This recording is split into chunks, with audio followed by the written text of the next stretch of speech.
Welcome back to Arise Prime Time. I'm Charles Enyegulu, and this is the point in the show that I introduce our guest analyst who is here to give his perspective on nearly everything we've covered in the program and beyond. And today, I'm joined here in the studio by the public affairs commentator, Arise News analyst, and head of mass communications at Bayes University in Abuja, Professor Abiodun Adeniyi. Great to see you, Prof. It's a pleasure. Thank you. What did you make? We started the program with Otumba Abiodun Ajiboye, who is a spokesman for the APC Presidential Council, well, one of their media directorate.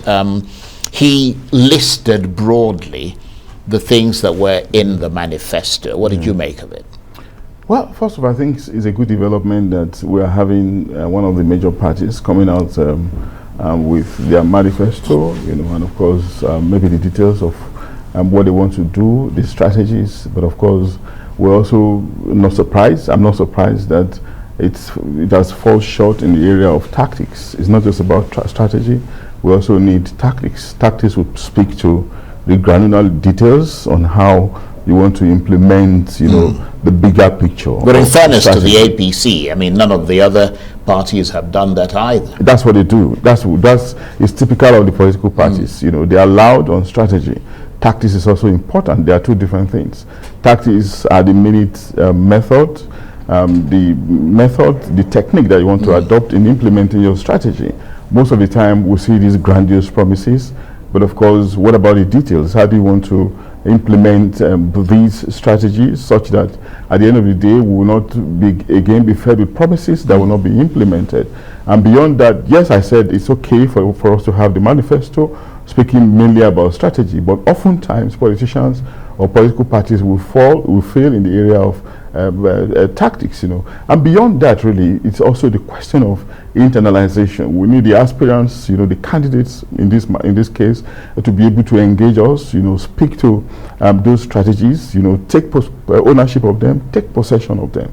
So at the end of the day, we'll not be having denials, that I'm not aware of this or this and that is happening. But of course, I also note again that Otumba Abiodun did very well. He was very forceful in outlining some of these strategies.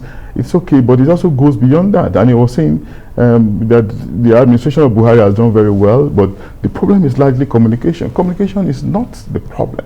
Communication is not an inanimate element. It's not an inanimate subject, Communication is animate, it requires... And you would know, you're a professor of communication. Well, I'm a student of communication, so it needs to be activated, and the activation of communication does not rest entirely with lieutenants. It rests entirely with the leader. Absolutely. The leader is a principal communicator. Every other communicator around him are just people carrying out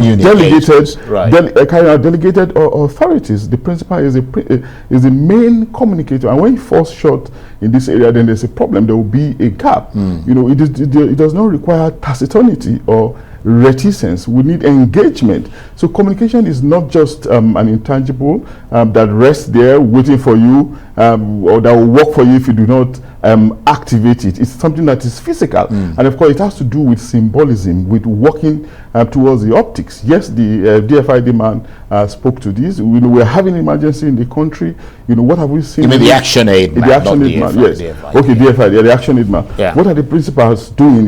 Are they connecting with the people? Absolutely. Are they visiting the places? So it's not just about verbalization. It's not just about your action too. Sometimes your action, your mien, can communicate for you even without you saying anything. Absolutely. And that's why we say silence sometimes can be communication. It's not just about verbalization. I mean, what you say. That's a very good point. What you say should be connected with what you do. And I was going to raise this. Short, and we are hoping that the next dispensation will do better. They will be much more robust in this sphere of communication. So they will not see communication as a problem of their administration. It is not a problem, but how well you are managing it. Realize that it's an animate element, not an inanimate. Yeah, but he did admit, though, that part of the issue, I mean, whether he didn't quite describe it in the detail that you did, but he did admit that part of the issue is a failure in communication, whether or not it's a failure in management, whether it didn't go to the top, and so on. And so but of course, he couldn't have touched at where the issue was. Maybe the president directly engaging with the people. We have a president,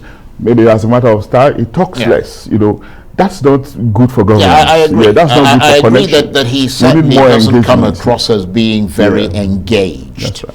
But in point of fact, perhaps beyond the APC, because I mean the APC's case is unique in the sense that it's an incumbent government, and therefore you would have thought that the people in the APC would be, the new candidate would be privy to some of the information and so on about the real state of Nigeria's finances and how you fund these things and so on. So in their case, there wouldn't be that much of an excuse. But I'm wondering, with the other parties, when it comes to their manifestos being thin on how they're going to fund it and so on, most of them don't actually have access to what the government, I mean, the resources that the government has, the amount of money. Oftentimes, it's when you then come in that you discover how much is left in the coffers, what is happening and so on. And then you have to kind of plan your stuff around that. So perhaps that's a good reason why they don't put figures and you see what I mean? Well, I think that's another thing.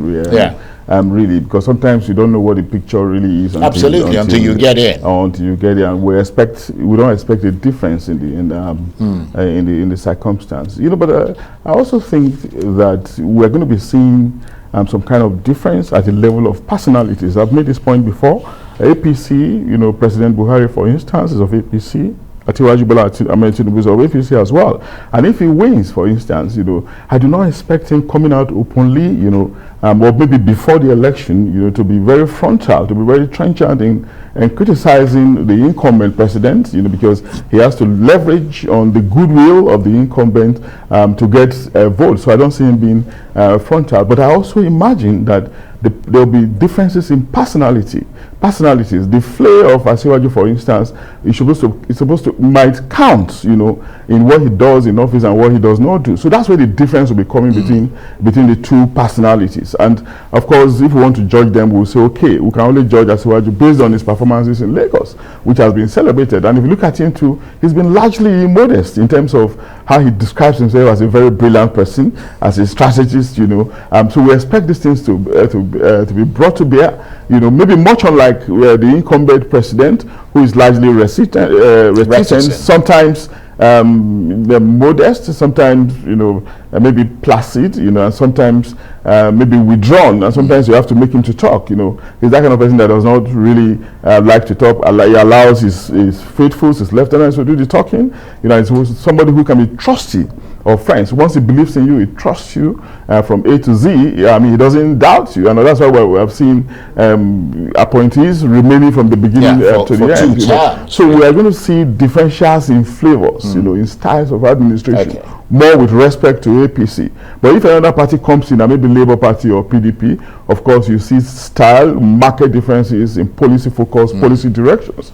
And of course, they'll be very frontal if they want to, pick on elements, you know, in the performance of the incumbent, as the case could be, Charles. Okay. Professor, it's always a pleasure talking with you. Professor Abiodun Adeniyi is a public affairs commentator, a Rise News analyst, and head of mass communications at Bayes University in Abuja.